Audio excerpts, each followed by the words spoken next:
BSc in biotechnology আর BTech in বায়োটেকনোলজির মধ্যে যেটা মেন ডিফারেন্স না, দুটো জায়গায় মেন ডিফারেন্স আছে। সেটা হচ্ছে এক হচ্ছে এলিজিবিলিটি আর একটা হচ্ছে ফিজ।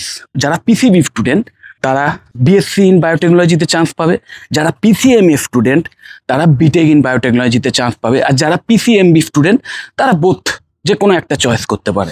আর একটা ডিফারেন্স এটাই যে বিএসসি ইন বায়োটেকনোলজি যে কটা কলেজে অফার করে সেগুলো প্রাইভেট হওয়া সত্ত্বেও, সরকারি কলেজে তো আরও ফিস কম, কিন্তু প্রাইভেট কলেজগুলোতেও কিন্তু অপেক্ষাকৃত অন্যান্য যে প্রফেশনাল ডিগ্রি কোর্স তার তুলনায় যে ফিস সেটা কিন্তু যথেষ্ট অ্যাফোর্ডেবল।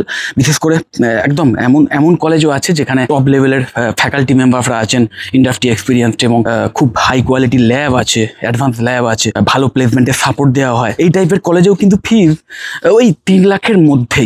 সেক্ষেত্রে বিটেক ইন বায়োটেকনোলজির যে ফিস সেটা কিন্তু যে এই সাবজেক্টের মধ্যেই বায়োলজির সাথে টেকনোলজিকে মেশানো আছে।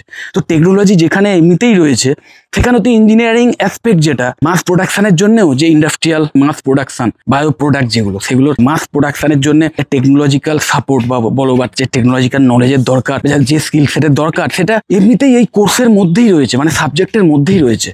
এবং যেটা কিনা বিএসসি ইন বায়োটেকনোলজি নিয়ে যারা পড়াশুনো করে তারাও কিন্তু এই সমস্ত বিষয় শেখে, বিহাইন্ড দ্য সায়েন্সটাও শেখে, লজিকটাও শেখে, যে কেন হচ্ছে সেটা নিয়ে রিসার্চও করে, কীভাবে রিসার্চ করতে হয়, কেন হচ্ছে, কীভাবে হচ্ছে সেটা দেখার জন্য, পরীক্ষা নিরীক্ষা করার জন্য, এবং তার থেকে যে আউটকাম আসছে সেটা মাস প্রোডাকশান করার জন্যে যে টেকনোলজি যে স্কিল সেটের দরকার সেটাও কিন্তু এই কোর্সের মধ্যে শেখানো হয়। আর বিশেষ করে এখনকার যে 4 ইয়ার যে গ্র্যাজুয়েশন প্রোগ্রাম, সেই ওয়াইফ যে বিএসসি ইন বায়োটেকনোলজি প্রোগ্রাম, সেখানেও কিন্তু ইন ডেপথে এই সমস্ত নলেজগুলো দেওয়া হয়। আমার মনে হয় যে বিএসসি ইন বায়োটেকনোলজি কোর্স যারা চয়েস করবে তারা কিন্তু একটু এক্সট্রা বরং